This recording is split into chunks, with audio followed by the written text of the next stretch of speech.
So, welcome everybody. I'm very happy to present Glen Svensson, and he's here for the second retreat in a row. This is the Vipashyana retreat.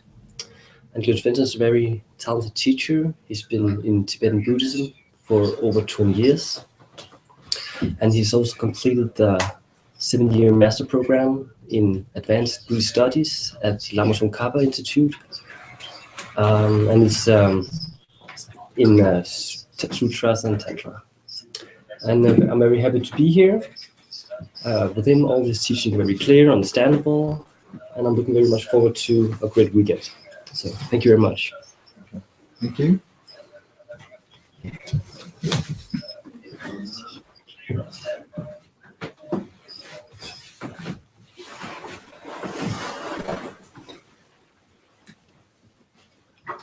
Good evening, everyone, and welcome to the Center for Wisdom and Compassion, and welcome to this weekend Vipashyana retreat.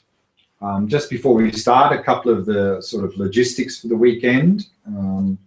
First, the schedule. So this evening we've got 2 hours. We're going to break that into 2 short sessions with a little break in the middle. Then tomorrow we start at 10 o'clock, finishing at 5 o'clock. We're going to have 5 sessions tomorrow, each an hour long with a little break in between. Lunch will be from 12:15 till 1:30. And then on Sunday, we'll start again at 10 o'clock and we finish at 4 o'clock. 4 sessions, each an hour long, again with a little break in between, and lunch break 12:15 to 1:30. So this weekend's retreat is Vipashyana retreat. Of course, this is the wisdom aspect of the practice. And what we are going to be doing to give a little bit of balance to our practice is both tomorrow and Sunday in the session after lunch, we're going to balance the Vipashyana, the wisdom aspect of the practice, with a bit of the other aspect, the compassion side of practice. So we're going to work a little bit on the compassion wing of practice on those sessions after lunch, both tomorrow and Sunday, to give a little bit of balance to our Vipashyana. So that's a little bit the schedule that we've got cut for the weekend. And so what we'll do now, I think, is very good, is to start with a short meditation, just to sort of prepare the body and prepare the mind to set ourselves in a good state for our introduction this evening to the Vipashyana practice. Actually, one or two more words, maybe. Before we go to the meditation, just briefly, how many of you have some experience with Vipassana practice in any sort of form? Okay, so most of you have. Okay, I'm going to be sort of assuming that we don't have much experience with it, so I'm going to sort of go from the foundation and then build up from that. So even if you don't have much experience with the Vipassana practice, I think you're not going to be lost in this weekend retreat. So we're going to sort of build up from the basis. Okay, so what I'd like to do now then is to start with a short meditation, again, just to prepare ourselves well, to prepare the body, prepare the mind, and set a good motivation for this retreat. So if you'd like to find a nice, comfortable posture, then we can start with that little short meditation.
So simply allow your awareness to descend into the body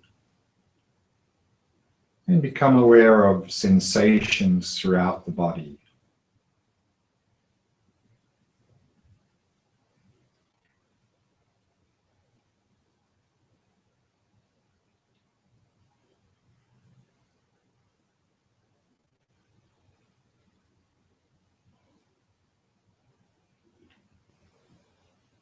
And if you notice any area of tightness or tension in any part of the body, then use the out breath to relax and release that tightness or tension as best you can.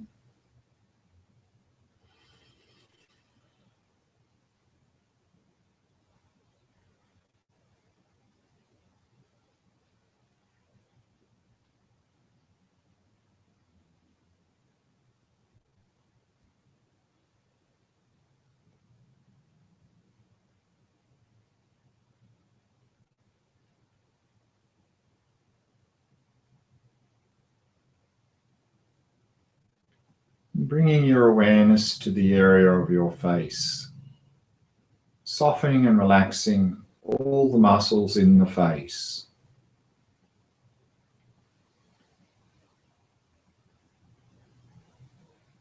The mouth and jaw soft and relaxed.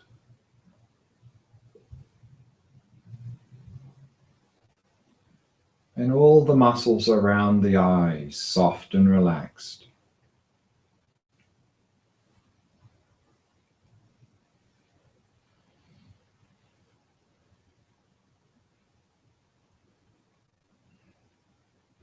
In this way, allowing the entire body to become completely relaxed, completely at ease.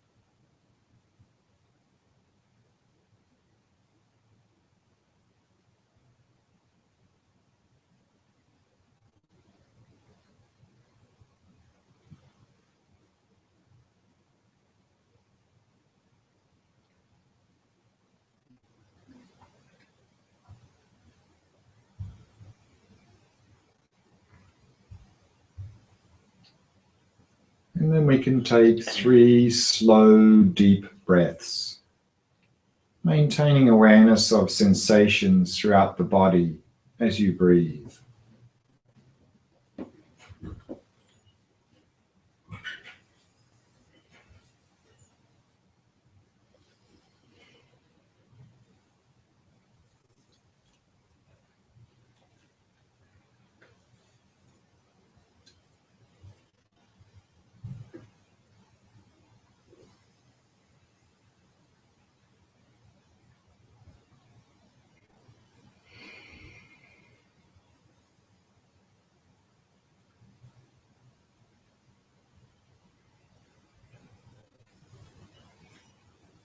And then allow the breathing to settle into its natural rhythm.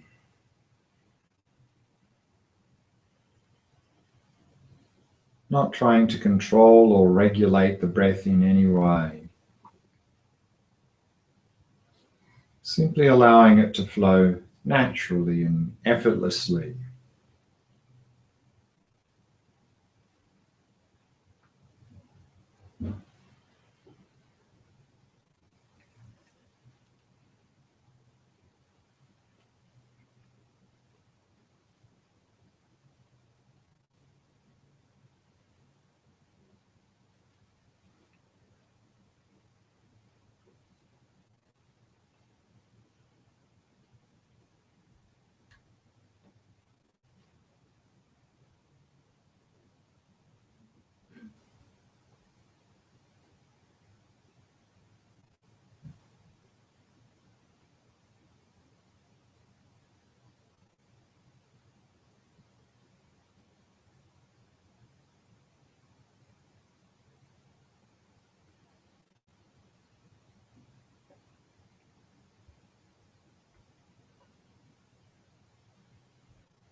And with each out breath, letting go of any thoughts that may have arisen, happily releasing them.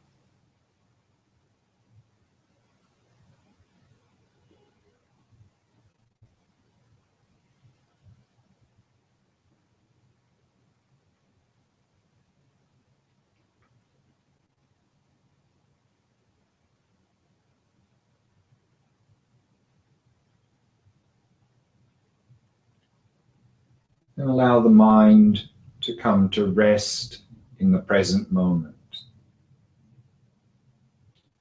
Simply focusing on the sensations of the breath throughout the body. Wherever you can most easily notice any sensations associated with the breath.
And maintaining an ongoing flow of mindfulness of the sensations of the breath throughout the body.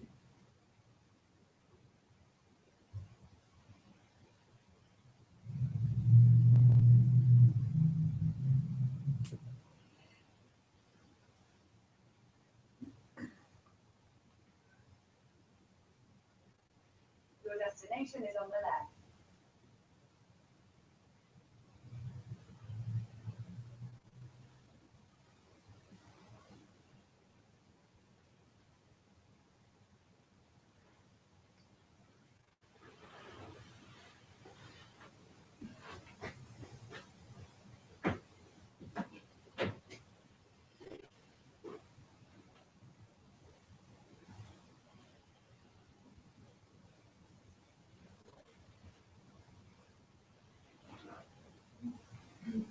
If you find that you've got caught up in a distraction, then the first thing to do is simply to relax. And then release the distraction and very gently return to focusing on the breath. So relax, release, and return each time you notice that you've become distracted.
If you're finding yourself getting dull or spaced out, then use the in-breath as an opportunity to arouse and refresh your focus on the breath.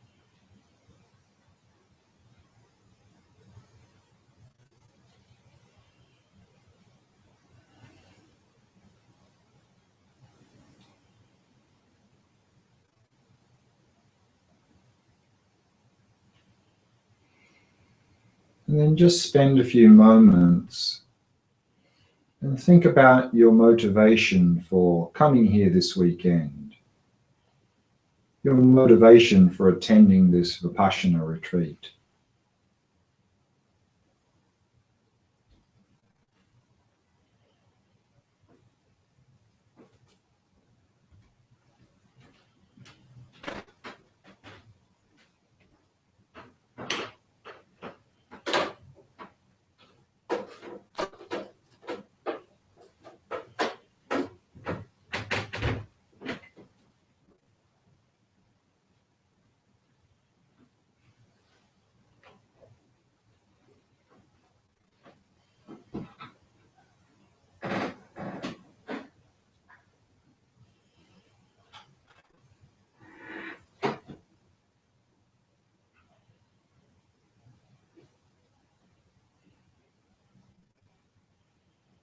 And also think about how you could use this Vipassana practice in your daily life to improve your life.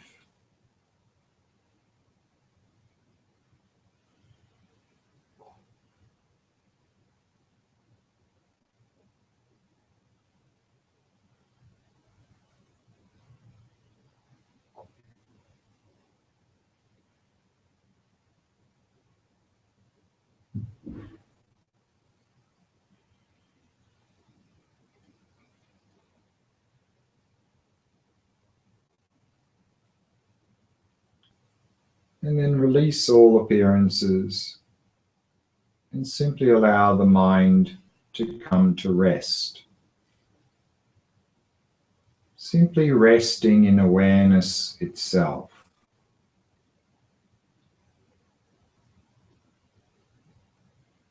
Simply being aware of being aware.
We can slowly finish the meditation and begin our discussions together.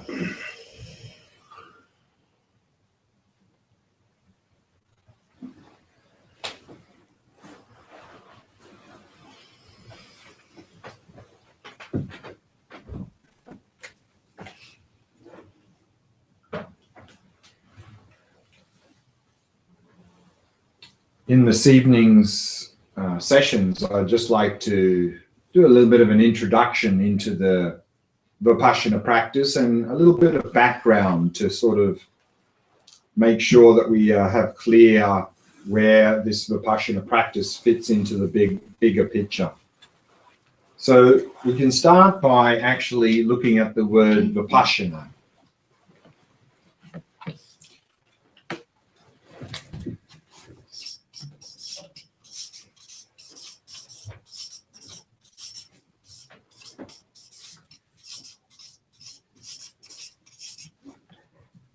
Vipashyana is a Sanskrit word. Probably most of you are more familiar with the Pali word Vipassana. Both of them, of course, have the same meaning. And in Vipashyana or Vipassana, the VI part of the word means higher or superior.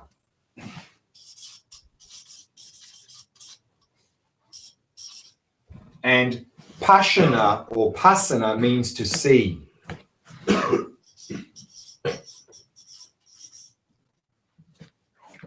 So we're talking about higher seeing or superior seeing.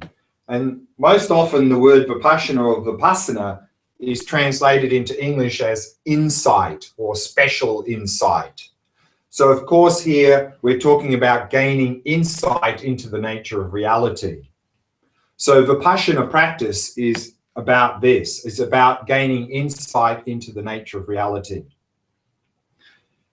Why do we need this practice? From a Buddhist perspective, the reason we have suffering is because of a distorted view of reality. That now, from a Buddhist perspective, we don't see reality clearly. We have a distorted view of reality, and that is actually leading to our mental afflictions such as attachment and aversion and jealousy and anger and so forth. And that is driving our behavior and resulting in our suffering. So this is the Buddha's assertion. So if we want to overcome our mental afflictions and suffering, we need to go to the root. We need to eliminate our distorted view of reality. And that's what the Vipassana practice is all about, is uprooting our distorted view of reality and thereby eliminating mental afflictions and suffering and eventually achieving a state of liberation from suffering. So what I'd like to do is have a look at then what are the things we are going to be looking at in this retreat. And that is, we're going to look at how to train in this Vipassana practice.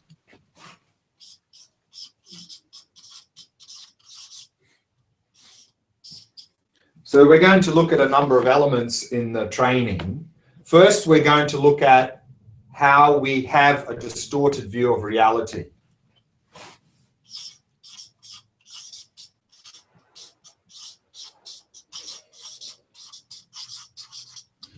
To look at first, in what ways do we distort reality? In what ways are we not seeing things clearly? And then on that basis, we're going to then look at how this distortion, this distorted view, is actually the source of our mental afflictions and suffering.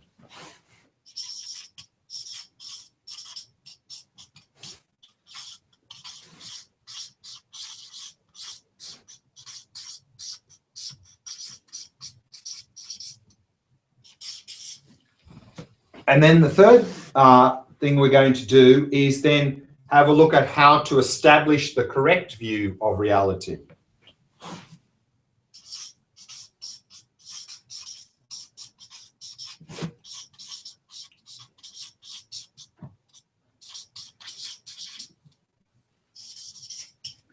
And then, of course, on the basis of establishing a correct view, how to meditate on that, because we want to bring our correct view of reality into experience, and that's through meditation.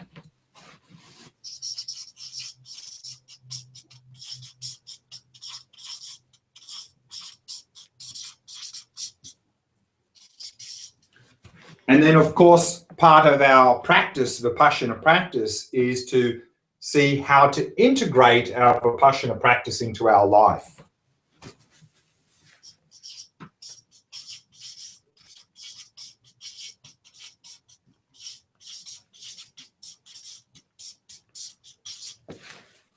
So these are the elements we're going to look at in this retreat. And we're going to, this evening, look at the first 2 points. We're going to have a brief look at how we have a distorted view of reality and how that really is the source of our mental afflictions and suffering. Then tomorrow and Sunday, we're going to be looking at how to establish a correct view of reality, and then on that basis, how to engage in a meditation practice, to meditate on that. And then on the end of the last session on Sunday, we're going to look at how we can integrate our Vipassana practice effectively into our life. So these are the elements that we're going to be going through.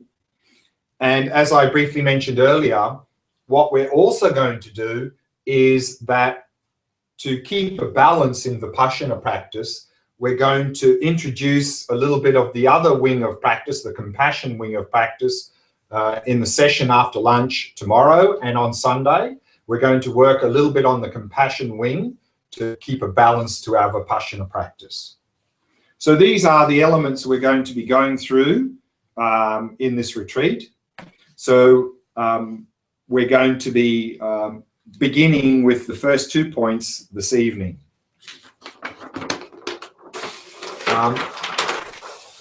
And so for that, we're going to be needing the handouts. So I think every one of you should have handouts nearby somewhere.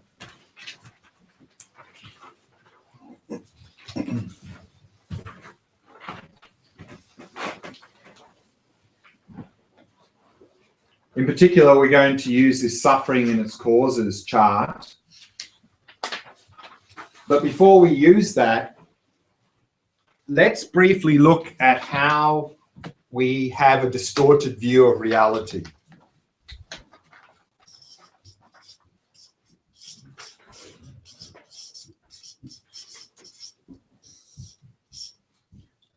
And there are a number of ways in which we really distort or don't see clearly the things around us.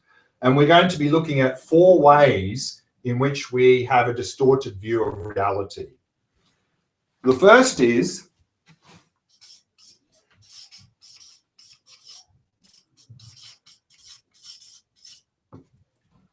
we tend to see things around us as quite stable.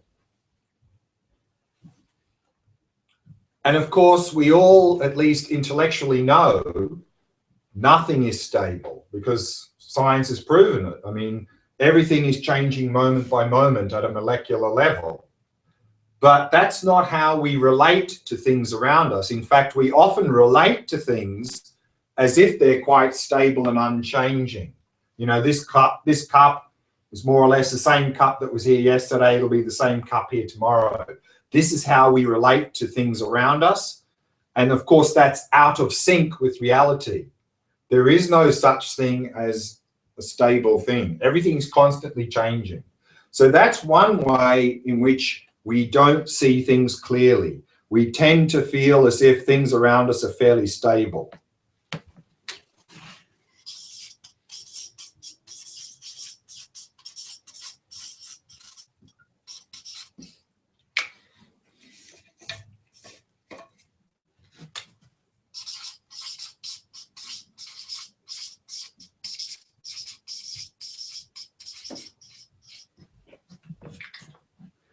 And often another thing we tend to do is that we tend to see our experiences, certainly the pleasant ones, as being in the nature of happiness. And on that basis, of course, we chase after those pleasant experiences, hoping that they're going to satisfy us. But the question is, are our experiences, particularly the pleasant ones, are they in fact in the nature of happiness? And of course, the Buddhist assertion is that they're not. And we're going to look at that in more detail later.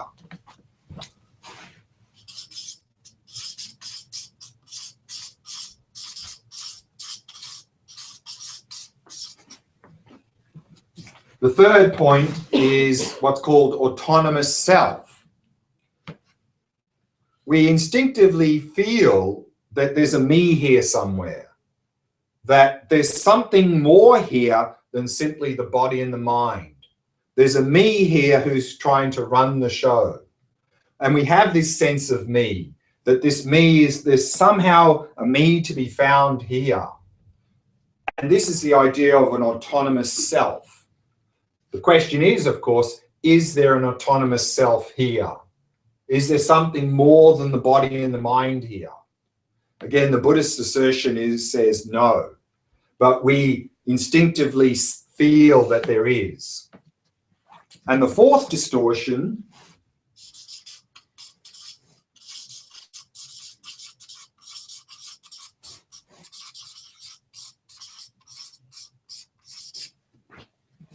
is we believe that there's an independent me here and an independent objective world out there. But the question is there in fact an independent me here and an independent world there? Again, the Buddhist assertion is no. So these are at least four ways in which we view reality. And from a Buddhist perspective, all of those are false. And because they're false, we're out of sync with reality, and thereby that produces our mental afflictions and suffering. I've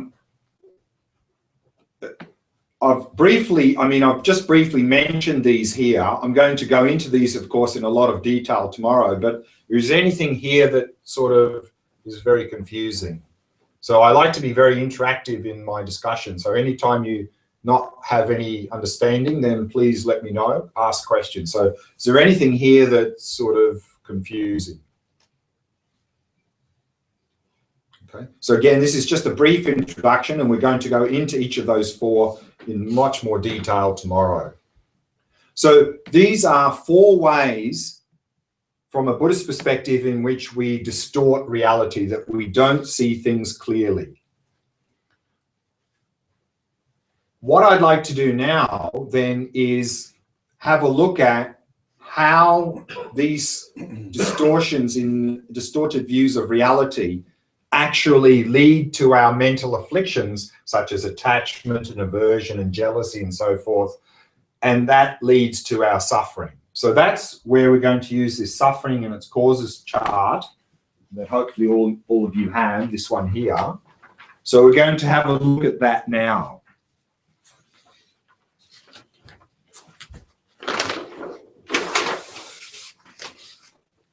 And we are going to look at it in terms of the last one.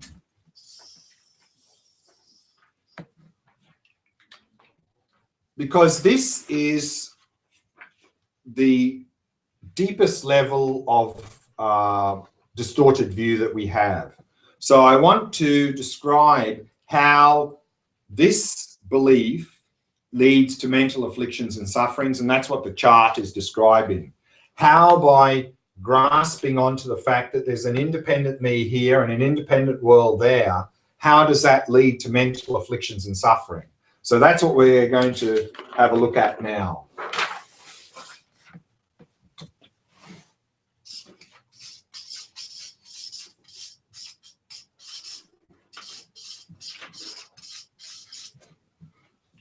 At the first step of the process is what's called seed of ignorance. And here, ignorance is this distorted view of reality. So here, ignorance specifically is this grasping onto a belief that there's an independent me here and an independent world there. And seed of ignorance is the habit of having that belief or that ignorance. So we all have the habit of believing that there is an independent me here and an independent world there. We've had that since we were born, and from a Buddhist perspective, well before that. So we have this habit of believing this reality, independent me, independent world. And then when we look out on the world, of course the world does in fact appear to exist independent of us. But the Buddhist assertion is that this appearance is deceiving us, that things don't exist in the way they appear to us. The way they appear to us, of course, is if they exist independently. And another way of saying that is what's called dualistic appearance, subject-object duality. So there appears to be subject-object duality. There appears to be a me here and an independent objective world out there. But the Buddhist assertion is that the way in which the world is appearing to us is mistaken. So this appearance that we're receiving is called mistaken dualistic appearance.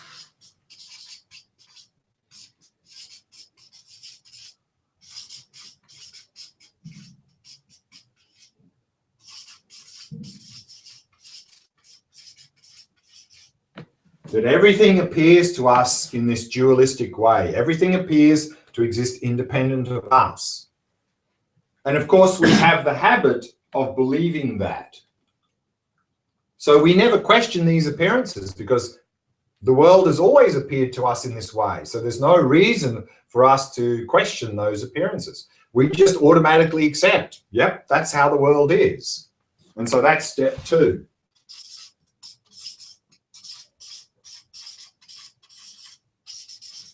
Ignorance. So we're just automatically accepting there is an independent me here and an independent world there. Now, in every one of our experiences, we have what's called this mental factor of feeling.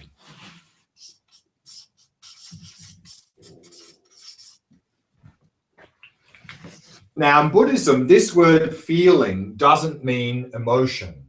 Normally, when we hear the word feeling, we think emotion. But here, the word feeling is talking about simply experiencing things as either pleasant, unpleasant, or neutral.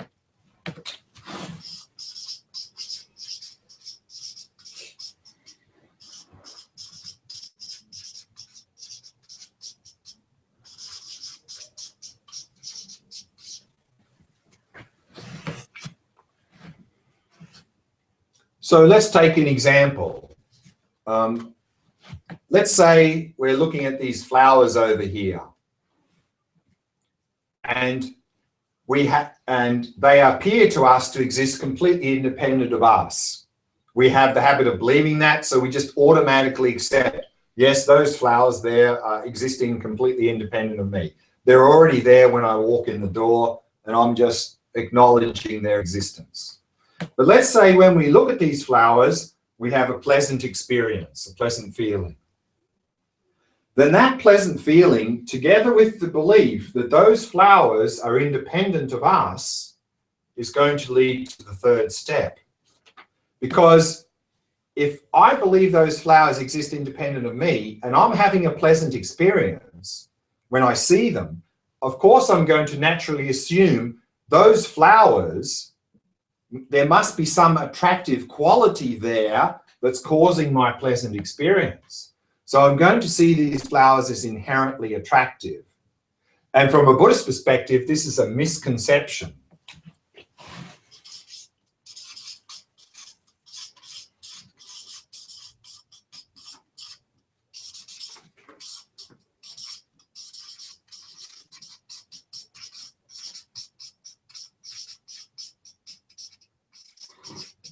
Or, alternatively, if I look at these flowers and I have an unpleasant experience, together with the belief that these flowers exist independent of me, I'm going to naturally assume there must be some unattractive quality there that's causing my unpleasant experience. So I'm going to see these as inherently unattractive.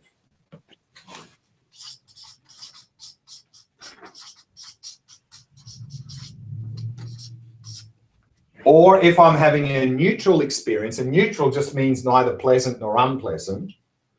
If I have a neutral experience when I see these flowers, together with the belief that those flowers are independent of me, I'll naturally assume there must be some neutral qualities there that is causing my neutral experience. So I'll see them as inherently neutral.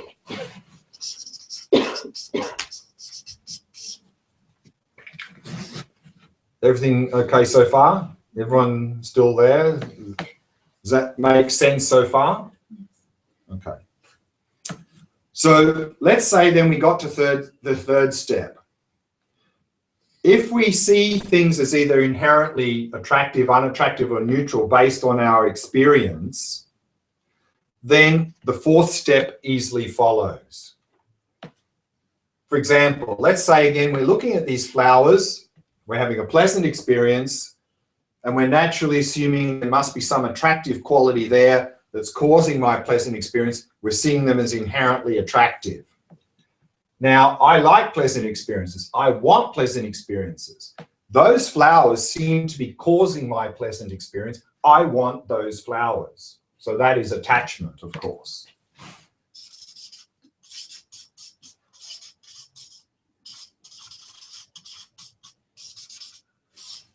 Or let's say I'm having an unpleasant experience when I see these flowers. I don't like unpleasant experiences. I don't want unpleasant experiences. Those flowers seem to be causing my unpleasant experience. Get them out of here. Aversion.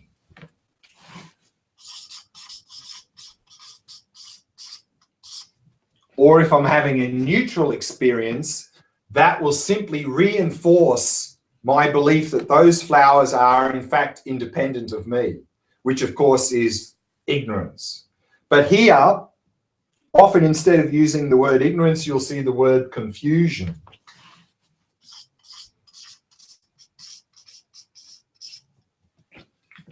So the word confusion here doesn't mean are these flowers or not. It's confusion about how they exist. It's believing that they exist independent of us. So from our pleasant, unpleasant, neutral experiences, we end up with attachment, aversion, and confusion. Everything still okay? Okay. These mental afflictions then are what's driving our behavior. And if we look at closely, these are the core mental afflictions. And a mental affliction is anything that just agitates our mind. These core mental afflictions actually then also lead to the other mental afflictions like jealousy and craving and anxiety and so forth. So these mental afflictions then are what's driving our behavior.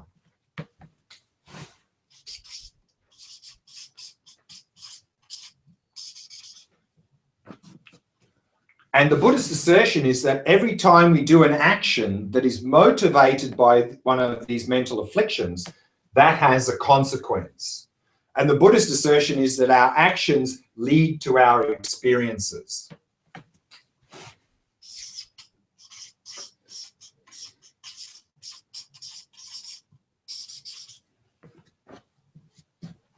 And those experiences, often the word that is used to describe those experiences is suffering. But we have to be very careful here because the actual word describing our experiences collectively is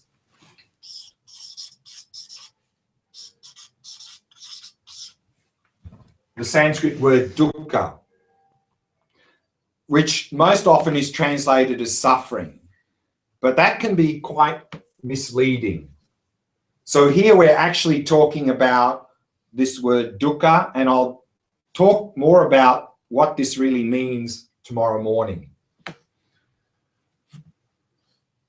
So this is how our distorted view of reality leads to our mental afflictions, and then that through our actions leads to our experiences of suffering, or actually the word dukkha. So this is the process of how our distorted view is the source of our mental afflictions and suffering. Any questions about that?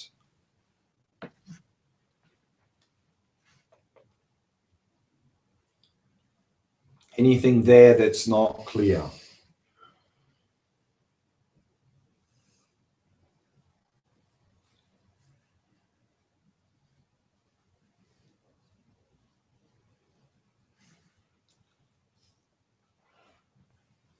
We can ask a question. Let's say we're having a pleasant experience when we're seeing these flowers. Is the beauty there? Is there any beauty to be found in the flowers themselves? Is the beauty there? if the beauty was there, that would mean that anyone who came into this room would have to see the flowers as beautiful because the beauty's there. But I don't think everyone who comes into this room would see these flowers as beautiful.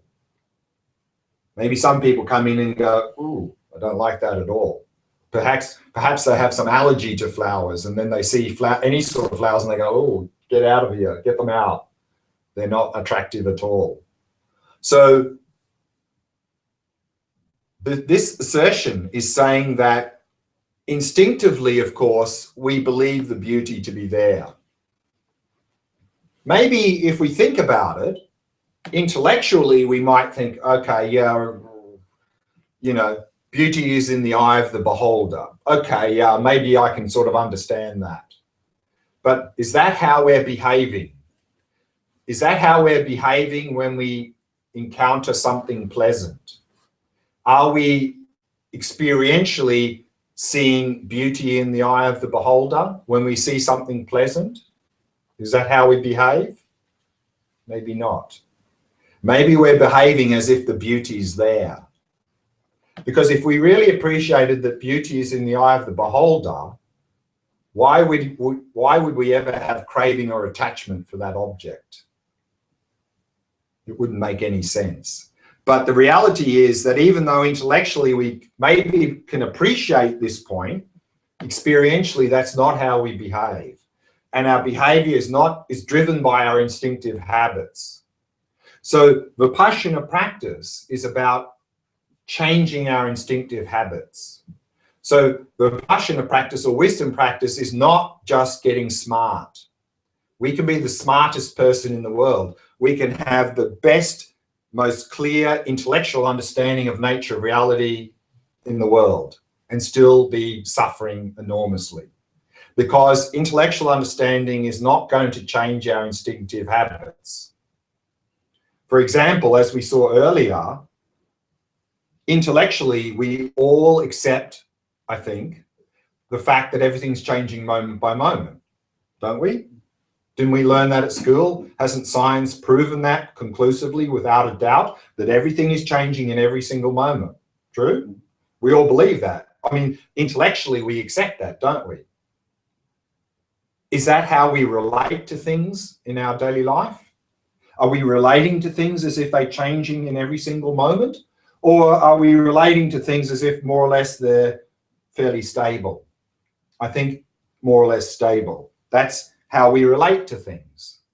So again, even though we all intellectually appreciate that everything's changing moment by moment, that's not how we're behaving.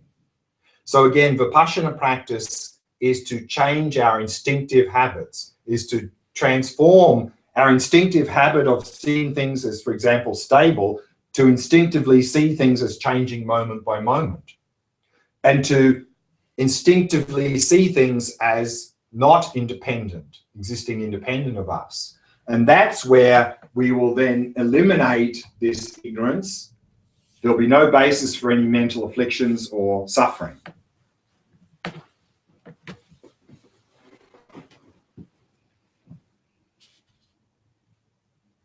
Clear? Maybe? Yes, no? Any questions? I want to go back to this chart again tomorrow. There's a few other bits we haven't talked about, but I'll add those in tomorrow. But anything about that? Question of perhaps why there's a habit of or need to look for something constant. What is it that drives that? Need to look for something that is constant. We're either looking for a constant consciousness or constant space or a constant that thing. What is that we want out of that experience? Well, because we're looking for lasting, genuine happiness, I think. Yes. So if we're looking out there for that, then we need something sort of lasting to give us that, aren't we? Mm-hmm. So therefore, if we see things as sort of stable and lasting, then hopefully maybe that thing can give me some more lasting happiness. No? And also, of course, our sense organs, faculties are also limited. You know, like our visual faculty can't see at the atomic level, they can't see this constant flux. So our sense faculty is also, due to its lack of or limits, is also contributing to the fact of not seeing them as stable and static, because the visual, it looks as if this is not changing. So that's due to the limits of our sense faculty. So that's also contributing to the whole thing, I think. Then we can also look into our own minds. So perhaps the mind is going to be that source of stability, or the consciousness which is observing the mind. Yeah, exactly. So we can, we look for happiness in all sorts of places, and generally we're looking out there for the happiness. And once we start to, through this mechanism, start to appreciate that, well, finding some sort of lasting happiness out there is not going to happen, then of course the next thing is, well, if it's not out there, maybe it's in here. So maybe something in my mind can give me that. So again, we go there. So that's often the next progression. So we'll be looking a little bit at that also on this weekend.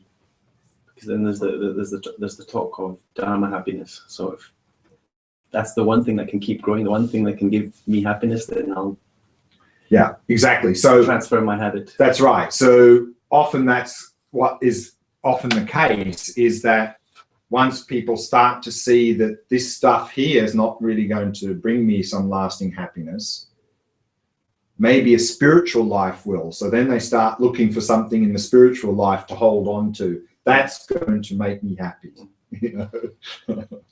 Then we become spiritual ego. It doesn't work.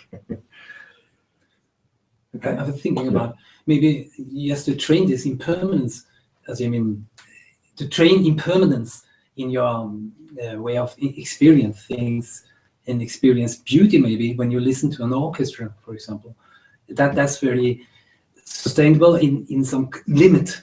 It is not sustainable after the concert is over. The music is gone. It starts and it's end. It's a time limit. So you engage in it and then it's gone. Yeah, that's right. So what we're not saying here is that we're not getting some happiness out of pleasure.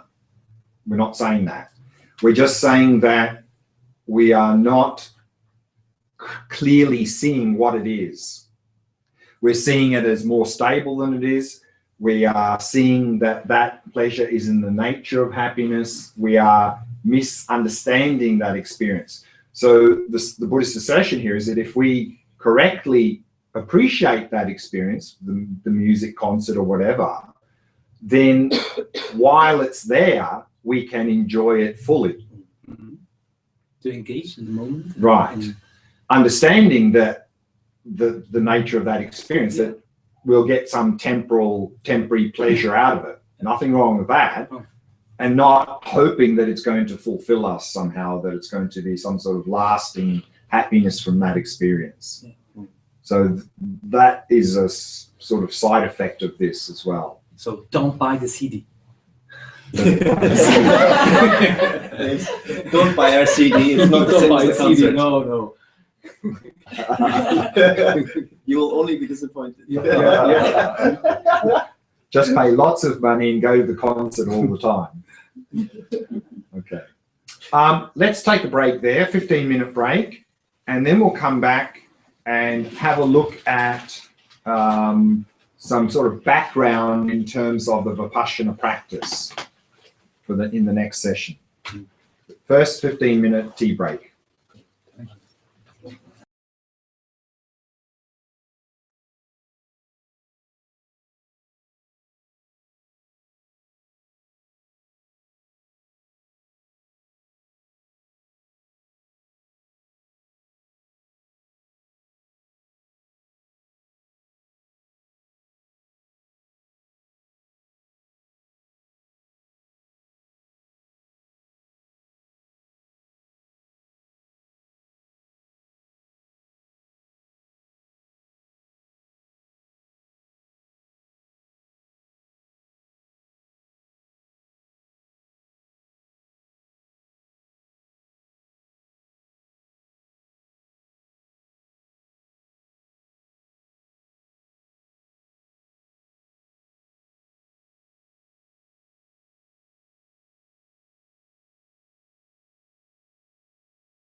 So in this Vipashyana retreat, we mentioned that we're going to be looking at the training going through these 5 points. First, to look at our current distorted view of reality, how that actually is the basis of our mental afflictions and suffering. Then we're going to look at how to establish the correct view of reality, and then how to meditate on that to bring it into our experience, to start to overcome mental afflictions and sufferings, and also then how to integrate this into our daily life. So far then we've looked briefly at our current distorted view of reality, and we can see that there are at least 4 ways in which we distort the reality around us. We see things as quite stable when we in fact know they're not stable. We often tend to see our experiences in the nature of happiness, particularly our pleasant experiences. We see or believe that there is this autonomous self here, that there somehow seems to be a me here that's actually more than just the body and the mind. And we also tend to believe or see there's an independent me, independent world there. From a Buddhist perspective, these are all distorted views of reality. And by acting on this basis, we are out of sync with reality. That's what leads to our mental afflictions and suffering. And we saw that briefly in terms of these 6 steps, looking at the distorted view, believing there's a me here and an independent objective world there. And we saw how that leads to our mental afflictions and suffering.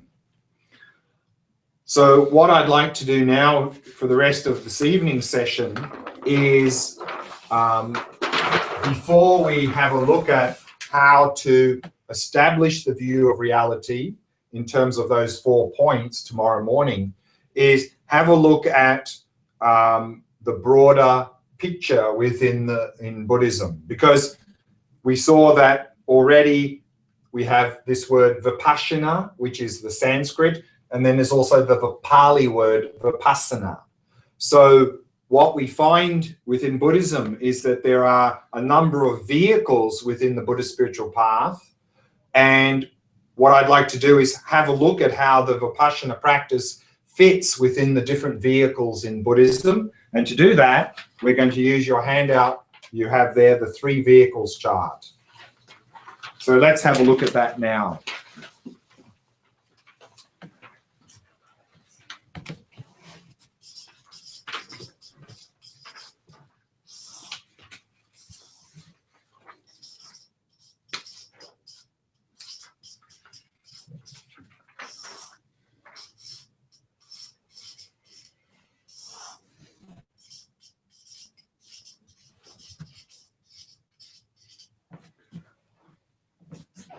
So we have what's called nowadays called the Theravada vehicle.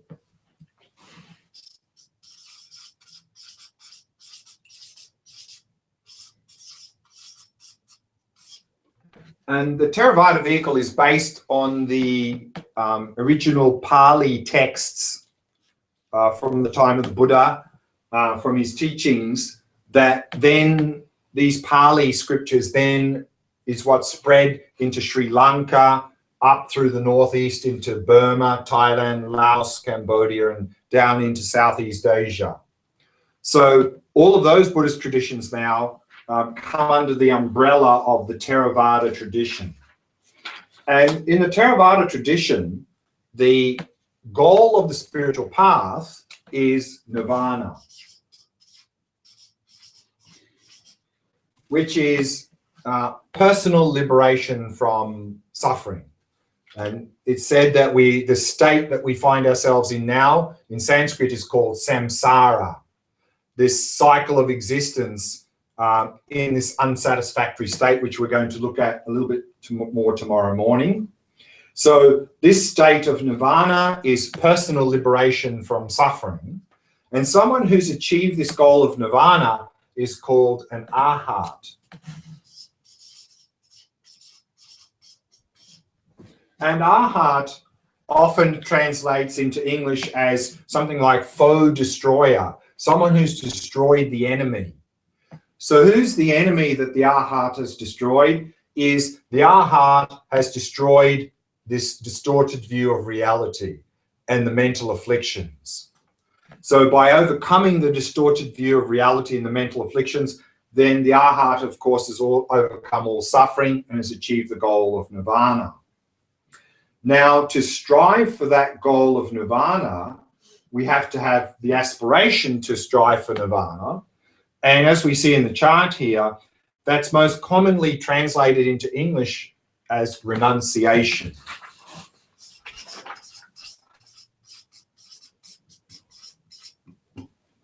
But this is a classic example of how terminology can be confusing. And this is an example of where there's actually not a very good, it's not a very good translation into English. That the original Sanskrit word here was, or Pali word, was meaning the mind wishing to emerge from, the mind wishing to escape from samsara to liberation. So it actually means the mind intent on liberation.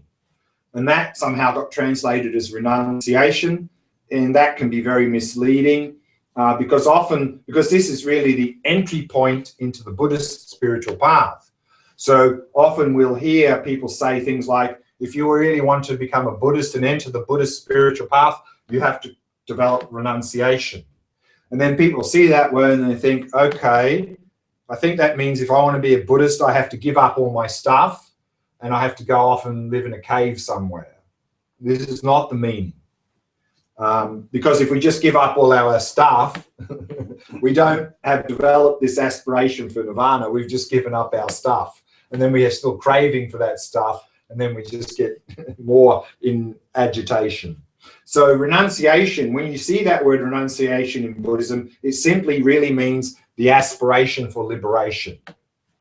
Now, how to achieve that goal of liberation is again through the Vipashyana practice to overcome the distorted view of reality. And in the Theravada traditions, which are based on Pali, of course, Vipashyana is, the Pali word is Vipassana. So the Vipassana practice in Theravada is coming to realize what's called the 3 marks of existence, which we see here in that last column.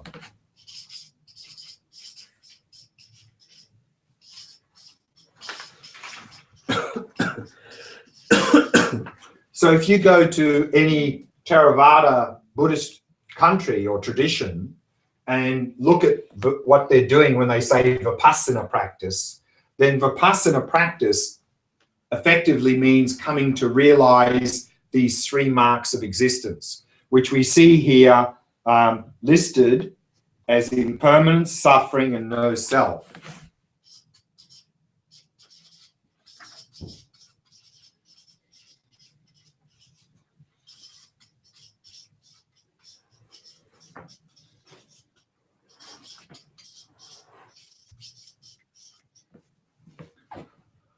So these are the 3 insights we are cultivating in the Theravada tradition. So Vipassana practice in Theravada means to realize impermanence, suffering, and no self. And if we go back to the distortions that we have in now, our distorted view, those 3 insights, of course, respectively, are overcoming the first 3 distorted views. Realizing impermanence helps us to overcome the distorted view that things are stable. The realization of suffering overcomes the distorted view that experiences are in the nature of happiness. And then the the Vipassana practice of no self overcomes the distorted view of an autonomous self. So these three marks of existence overcome these three distorted views.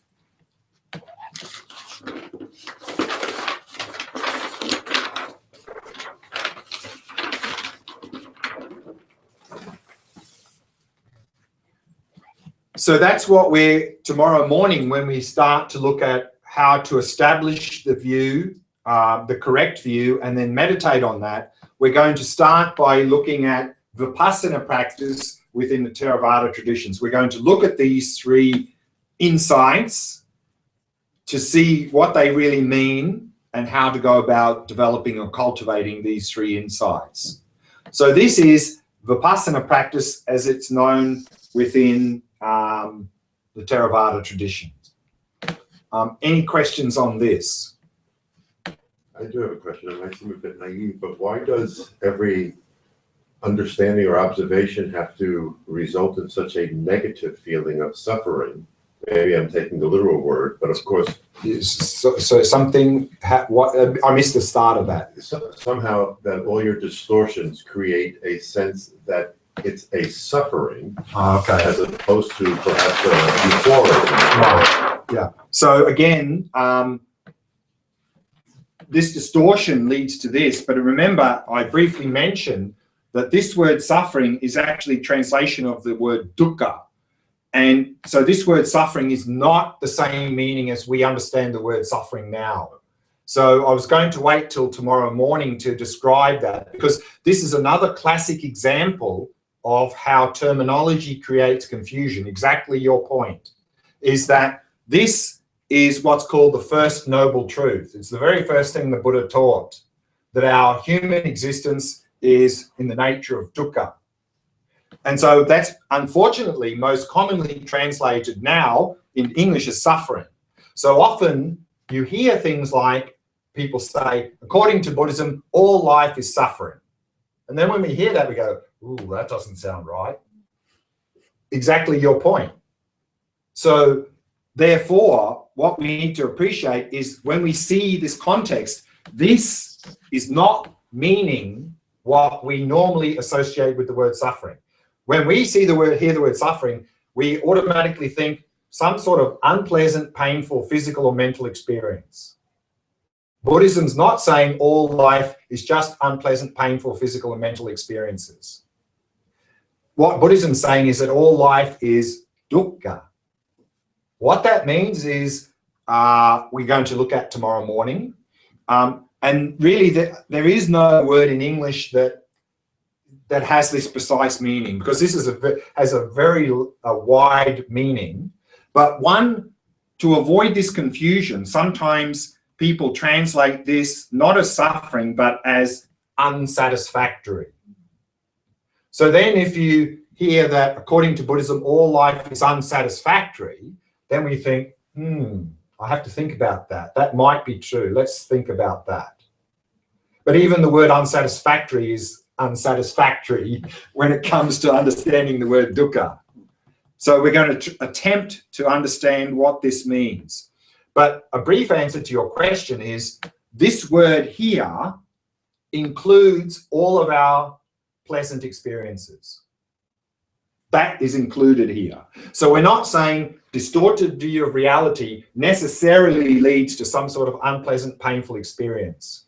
Sometimes a distorted view of reality can lead to a pleasant experience. That's also included in the meaning of the word dukkha. And then there's something deeper to understand about the word dukkha, which we'll leave till tomorrow. So does that answer your question? Very much. Okay, good. Yeah, this is a very common confusion. And again, the problem is terminology, that a lot of these original Sanskrit terms, there is no word in English that has the same precise meaning. So the translator's forced to pick a word that sort of approximates it, but then often that word has a lot of other meanings in our English language, and then there's mass confusion. So therefore, normally when I'm teaching these sorts of things, I always like to go back to the Sanskrit word and then define what that means. And then things are clear. Then we don't have this problem of translation terminology difficulties. Any other questions about that? Yes. I'm also coming back to the 4 points again tomorrow because I'm not sure I understand well the second one. This experiences in the nature of happiness. Yeah, that's same thing as this dukkha. Okay. So we're going to look at these in a lot of detail, but to give you a brief answer, is experiences in the nature of happiness is that we often tend to now equate pleasant experiences with happiness. That those pleasant experiences are actually in the nature of happiness, and we grasp onto that. But the question is, are they really? Are our pleasant experiences in the nature of happiness? That's what we're going to look at tomorrow. And the Buddhist, of course, answer is no. And that's why we get into a lot of problems, because we have that false belief. And that's why actually we end up with a lot of suffering trying to grasp onto pleasant experiences. But we'll look at that in more detail tomorrow. Anything else here? Okay. What I'd like to do now then is move on to what's called the Mahayana tradition, or the Mahayana vehicle.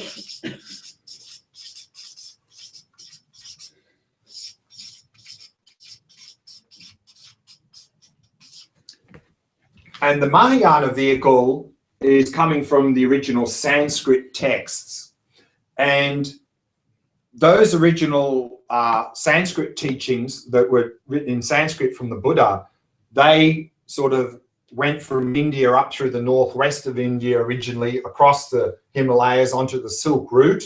And then they went into China, Korea, Japan, down to Vietnam. And then they went over the Himalayas again into Tibet.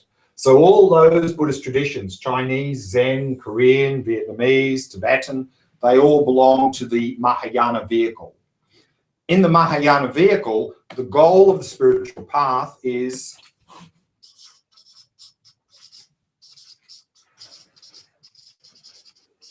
enlightenment. And in the Mahayana vehicle, the assertion, of course, is that enlightenment is not the same as nirvana. That nirvana is a stepping stone to enlightenment. And that when we go on to achieve enlightenment, of course, we are called Buddha.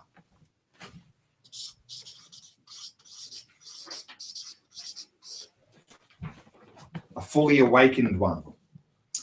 And we're going to look at tomorrow, or maybe Sunday, probably Sunday actually, we're going to look at what's sort of the difference between nirvana and enlightenment, and how do we get from nirvana to enlightenment. That's going to be something we're going to look at on Sunday.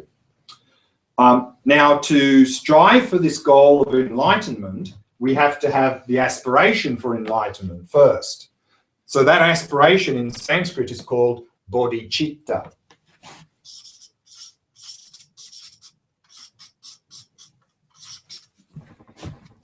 Chitta, it means mind. Bodhi means enlightenment. So bodhicitta is the mind of enlightenment. So it's the mind which aspires to enlightenment. Why are we aspiring to enlightenment? So that we can not only liberate ourselves from samsara, from suffering, but we can help to liberate everyone else as well. Because in a fully awakened state of being in a fully enlightened state of Buddha, we can be most effective in helping others. Someone who's developed this aspiration of bodhicitta is called bodhisattva.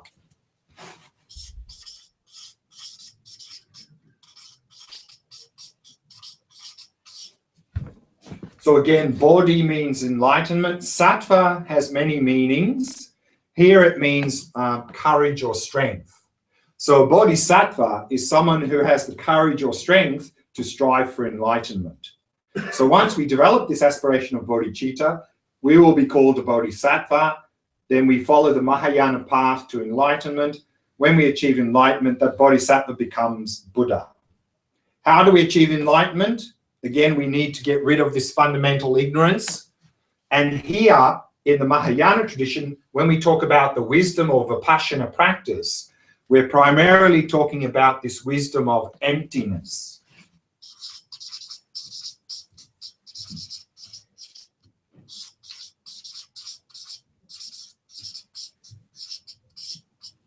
In Sanskrit, shunyata. So this wisdom of emptiness is to overcome the fourth distortion that we had earlier. This one here. Because emptiness, that realization of emptiness, is a realization that there's no independent me, no independent world. So that's what emptiness means, that everything's empty of being independent.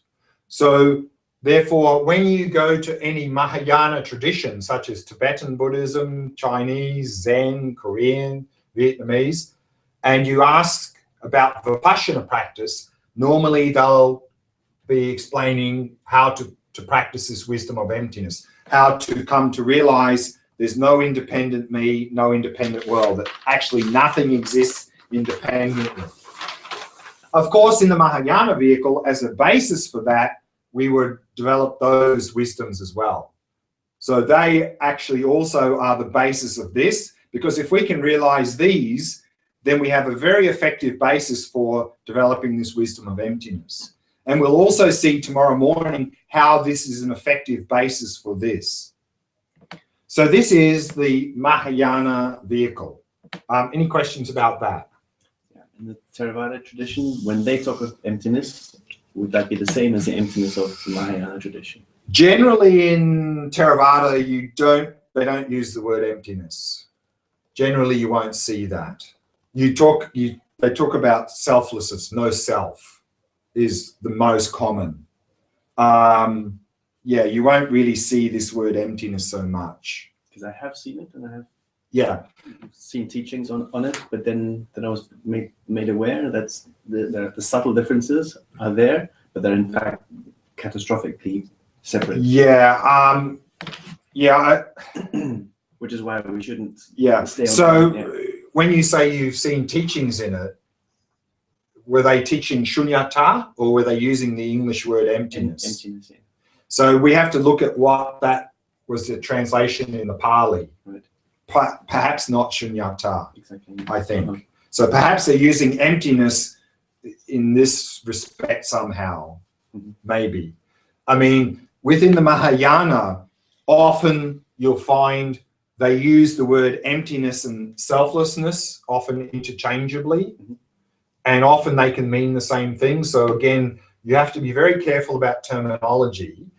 As you said, is that just because one tradition is using the word selflessness or emptiness, we shouldn't assume that that means the same as what we've been looking at. So again, terminology, we have to be very careful, because even within the Mahayana traditions, you have different philosophical schools, and most of them use these words selflessness and emptiness, but they have often very different meanings. So maybe that's what you're referring to. Yeah, more than in the Theravada traditions, because there's certain philosophical schools that are the basis of the Theravada tradition, and in those philosophical schools, then you'll see these words used, and they have quite different meanings. So we have to be very careful with that. So I'm going to try to be clear about the usage of these terms on the weekend to avoid this confusion. Anything else anyone would like to ask about this? I just would like to continue from that. There, because I was attending a Vipashyana retreat in Thailand. Right. A year ago, and the way they were, the meditation in itself, to me, it was very similar to the Mahayana shamatha. Very similar. Right. So one thing we have to be careful again is the terminology. So like one of the most common Vipassana retreats you see in many countries is the Goenka Vipassana retreat, 10-day retreat. So you would think, because it's called a Vipassana retreat, you think, well, okay, then I'm doing Vipassana. But actually, and I've done this retreat a number of times, the first 4 days, there's no Vipassana, zero. It's all shamatha, because it's anapanasati. It's focusing on your breath here. So the first 4 days of that retreat, there's no Vipassana, it's shamatha. It's just concentrating the mind. Then the next 5 days is Vipassana. And in that Goenka retreat, which is coming from the Burmese tradition, which of course is part of Theravada, because it's an introductory retreat, the Vipassana practice, there's not really any of this. It's just this one that they're focusing on. So in the Goenka retreat, for 5 days, you're just scanning the body, noticing sensations, noticing them arise and pass, arise and pass, arise and pass. So you are experientially seeing that the body is impermanent. That's all you do for 5 days in that Goenka retreat. So even though it's called a 10-day Vipassana retreat, first 4 days, no Vipassana, and then the 5 days after that, it's Vipassana, but only really this. None of these explicitly. Yeah. So again, we have to be careful when things are labeled what's actually going on. So maybe I've not done the Thai one, but maybe it's something similar. Well, actually, it was more like concentrating on your breath first, and then actually on your mind. And just. Well, that sounds like shamatha. Yeah, it's very similar to shamatha, at least what I've just done with you. Yeah. Of course, shamatha is the basis of Vipassana. So you could say, well, we're doing the basis for Vipassana here. Anything else anyone would like to bring up? Okay, I want to add just briefly the third vehicle here, just to clarify a few points. So the third vehicle we see is called Vajrayana.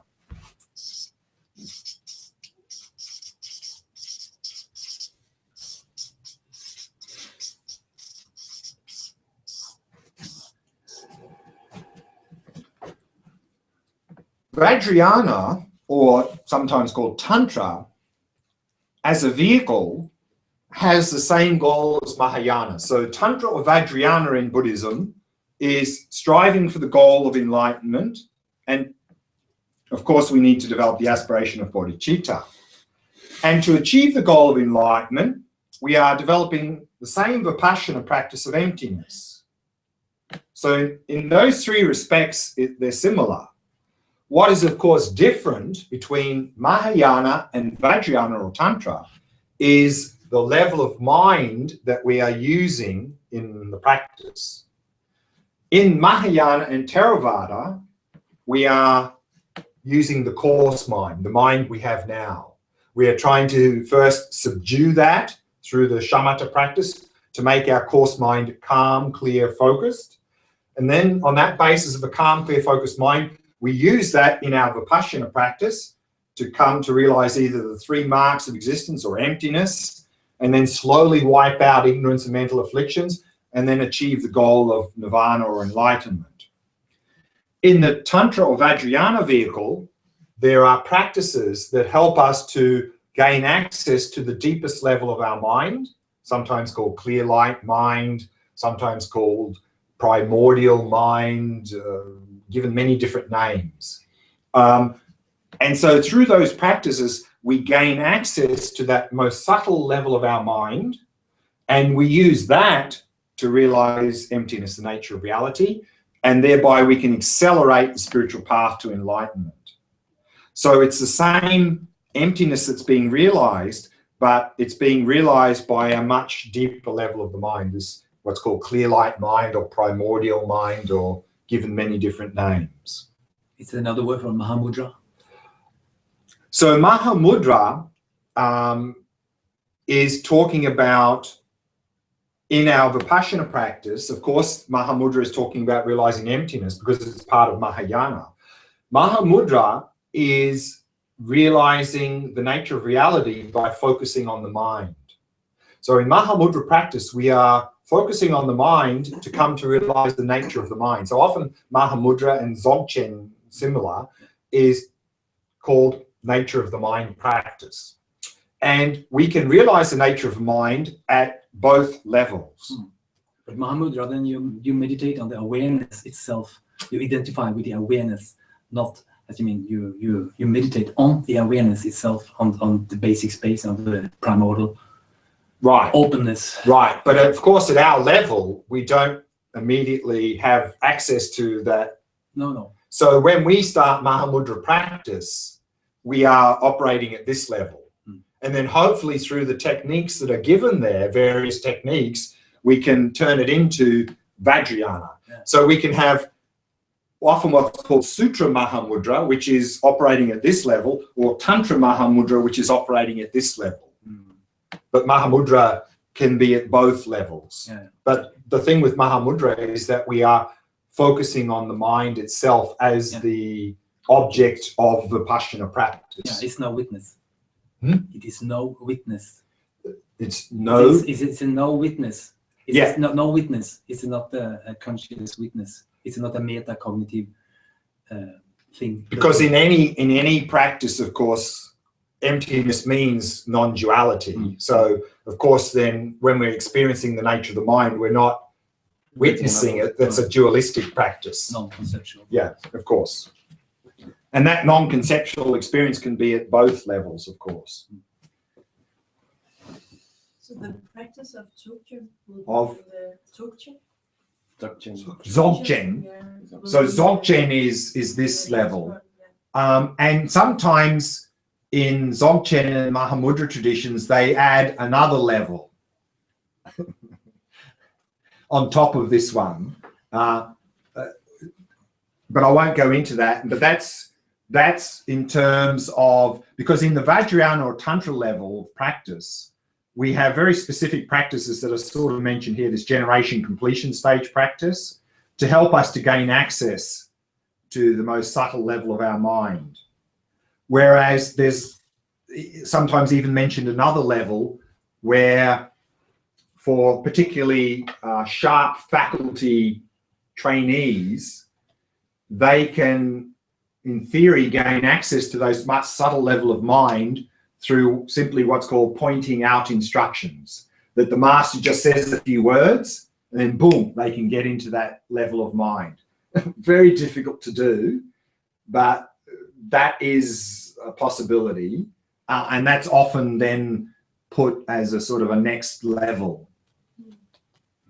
But the reality, of course, is that that sounds very attractive to us Westerners, whereas these levels of practice, we look at them and go, "Oof, that's a lot of hard work. That's not for me." But this pointing out instruction in Dzogchen Mahamudra, oh, that sounds really interesting. That's for me. And of course, then people sit there and they get these little instructions and they go, "Oh, yes, I'm realizing the nature of my mind." And all they're doing is spacing out because they're not suitable vessel for these types of instructions. What we can understand from these levels is that each one is the basis for the next level. And so if we're not at this level, then trying to use those instructions it's just wasting our time. We need to backtrack to whatever level works for us, and then on that basis, move to the next level of practice, whether we're doing Dzogchen, Mahamudra, or whatever. Because if you look at particularly Dzogchen, Mahamudra, they will have all of these levels of practice in them, in fact. But of course, Westerners look at these other levels and they go, "Oh, no, too much work. I don't want to do that." But it's really a matter of if you're walking the path, or if you penetrate it just straight, right? You always have the possibility to make a penetration just right. But if you read the fine print, it says to be able to do that, you need to put a bit of work in first. That most people don't have the necessary basis to penetrate straight because our mind is full of mental afflictions. We're not focused. There are so many things that are stopping us from penetrating directly. So therefore, they often say, and the Mahamudra Dzogchen say, "Oh, you can't do that? Well, first you need to do this. Well, you can't do that? Oh, before that, you need to do this." So then, of course, we have all these nungdros and all these other practices that provide the foundation to clear the space to be able to penetrate directly. But of course, we Westerners don't hear that. And we just go, "Oh, I just want to penetrate straight. Just give me that." I don't want all that other stuff. That's too much work. And then, of course, it don't go anywhere. So, And of course, we have the use of recreational drugs, which in a way open the doors, but it's momentary, and then you can't realize it. You don't. Actually. Yeah, that's right. Because you don't have a stable base. No, there's That's no right. there's no That's right. path. In fact. Yeah.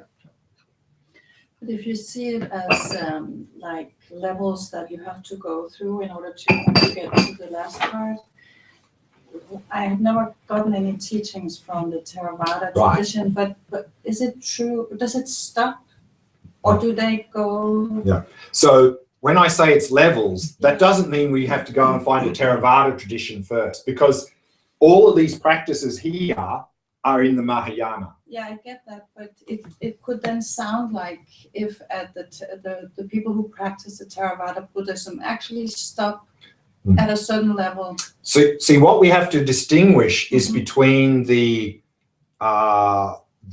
philosophical tenets of a system and the people practicing. They're two different things. Yes. So even though maybe you're following these practices and that, as a practitioner, you may be able to go deeper. Yes. And if the Mahayana assertion is that if you look closely in the texts, there is these teachings there anyway, maybe not so obvious. Okay. Just Yeah. I thought it was recurring, related to what the previous point was, that perhaps we normal people also have the ability to taste the subtle mind, to taste experiences of true emptiness, but it's so momentary, it's so, we can't in fact build on that experience. Yeah, and that's what often sometimes you do. What happens is that you get some great master in these traditions, and they will try and give the people a taste to inspire them. But then they'll say, oh, you want to stabilize that? Okay, now you need to do this, this, and this, and this. And then people are more likely to put the work in because they know that they've tasted a little bit what's to come. So like even like Lama Yeshe, who's the founder of this FPMT in the 70s, when he was in Kathmandu, there was lots of hippies there doing acid and LSD and all that. And to try and get them out of that, he introduced this tumo, which is a high level practice, and basically is to create bliss by focusing in the navel area. So he introduced this to them so they could get a little bit of taste of bliss, so that they wouldn't need to take acid or LSD to get the bliss. They could do it through meditation. So he gave that, and then they got interested, and then he said, oh, okay, now do this, this, and this, and then you can stabilize that. So you sort of hook them in that way. So we can actually also trust that.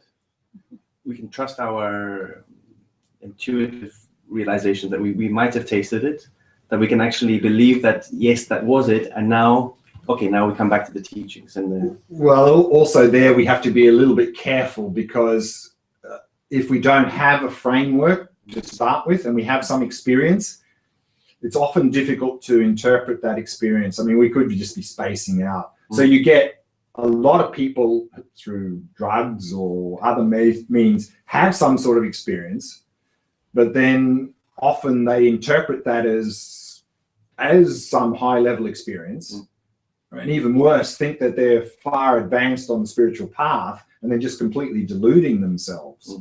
So,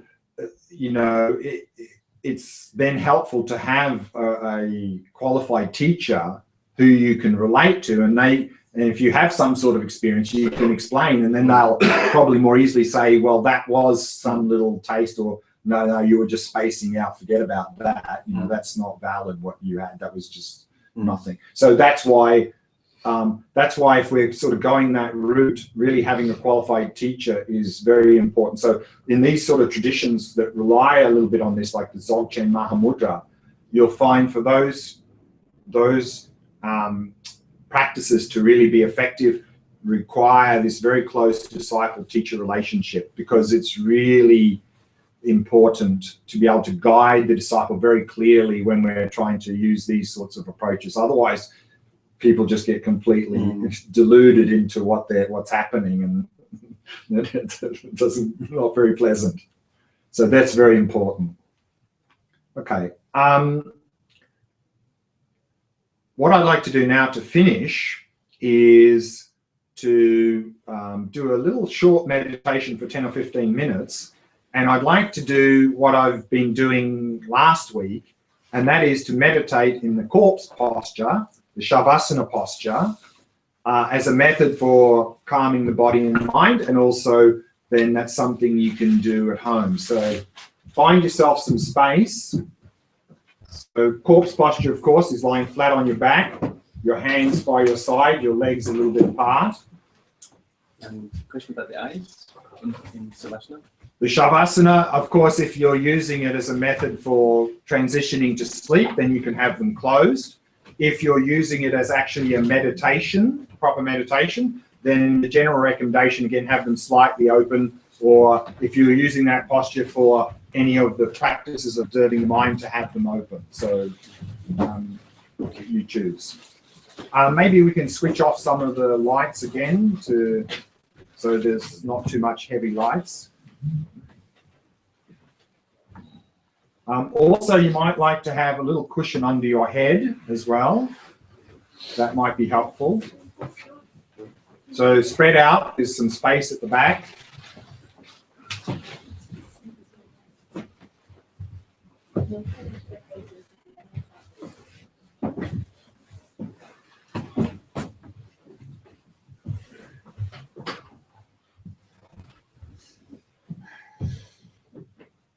So this corpse posture, Shavasana posture, can be very helpful in a number of cases. One, of course, is if we have some back problems and we can't meditate sitting upright, then of course this would be a very good alternative for your normal meditation practice. Or on a particular day, maybe you're feeling a bit sick and it's too hard to sit upright. So again, if you're feeling a bit ill, then you can meditate lying down. Also, of course, if you want to meditate in the evening, but you're physically very tired, then, of course, a very good option is to meditate lying down. And then, of course, also we can use this posture as a transition to sleep, to lie down on the bed at the end of the day and focus on the sensations of the breathing, relaxing, releasing any tightness or tension as a transition to sleep. And then do that as long as we can maintain some alertness, and then move out of that posture into whatever sleeping posture you normally adopt.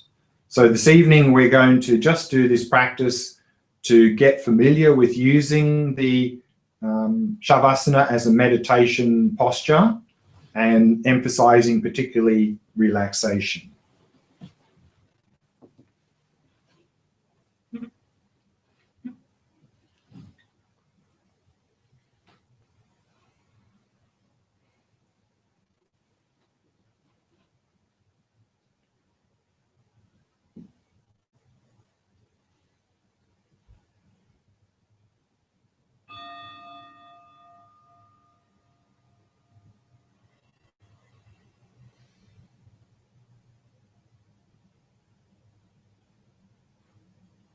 As an act of loving kindness for yourself, let go of any external distractions and allow your awareness to descend into the body, right down to the ground, becoming aware of sensations where your body is touching the floor or cushion.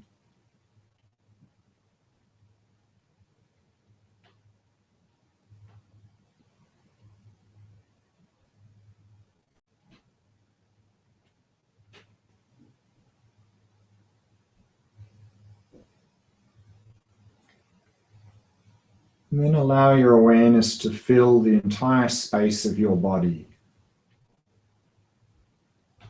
becoming aware of sensations throughout the body.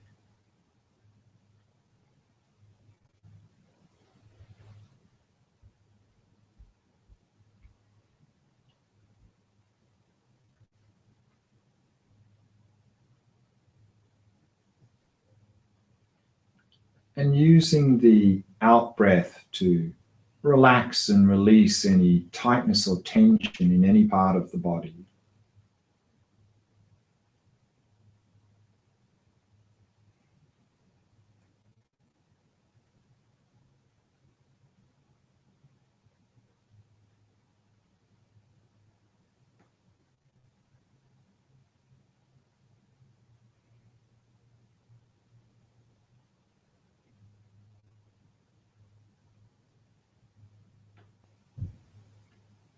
Bringing your awareness to the area of your face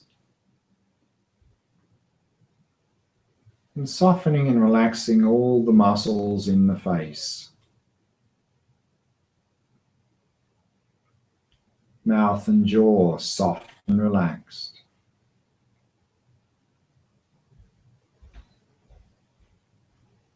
And all the muscles around the eyes soft and relaxed.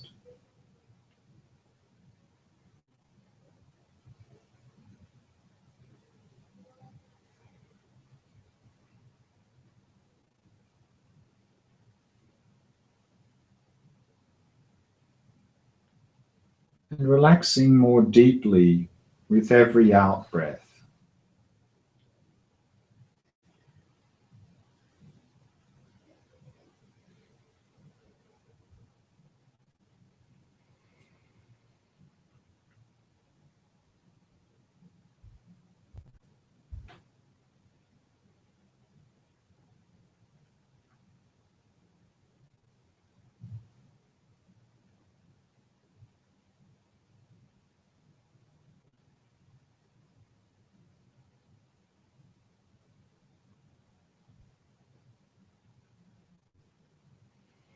Allowing the breathing to settle into its natural rhythm. Not trying to control or regulate the breath in any way.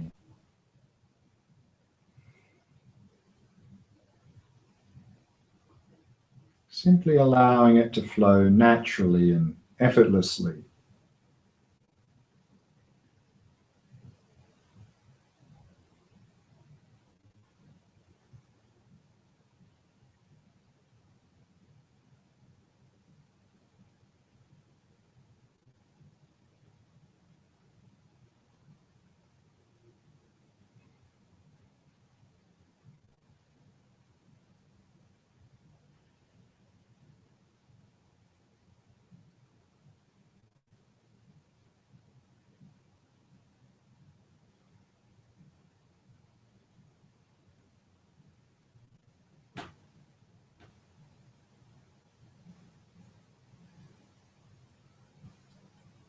And with every out breath, letting go of any thoughts that may have arisen,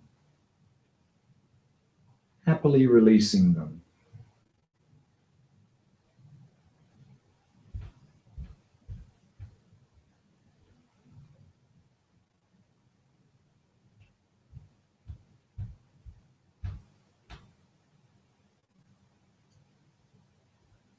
And allowing the mind to come to rest in the present moment.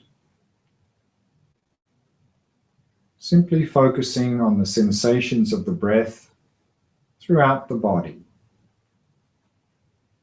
Wherever you most easily notice sensations associated with the breathing.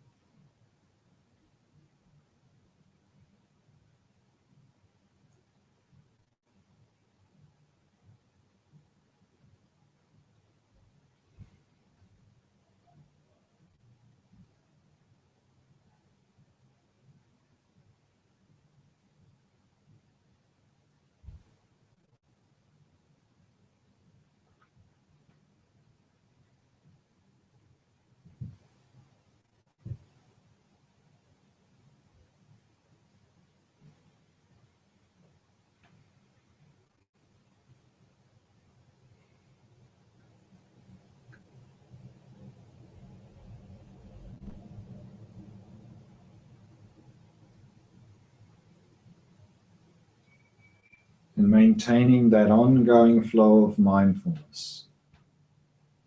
of the sensations of the breath throughout the entire cycle of each in and out breath.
You're becoming dull or spaced out, then use the in-breath as an opportunity to arouse and refresh your focus on the breath.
And to help overcome agitation or distraction, we can use the out breath as an opportunity to relax, release any distractions, and very gently return to focusing on the breath.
Now to come out of the Shavasana posture, it's very helpful to bend the left knee, to slowly then roll over onto your right side. And then in your own time, use both hands to help push yourself to a seated upright position.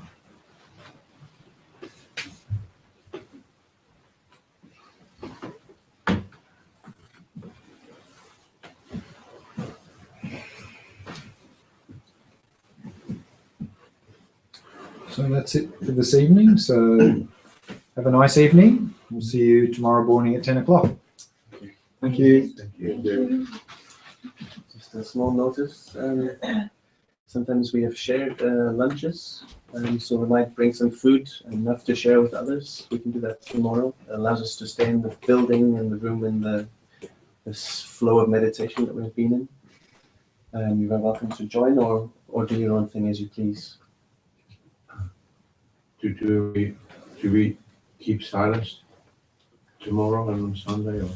No, I mean, it's a little bit difficult. So, I mean, of course, while we're here, we can be subdued and, of course, switch the mobiles off. But no, we're not going to enforce the silence, particularly having that sort of group lunch together. It's a little bit problematic. So just keep it quiet. And as I said, was that if you want to join for lunch, you can bring something along, or if you want to go out for lunch, that's fine. 12:15 to 1:30 will be the lunch break.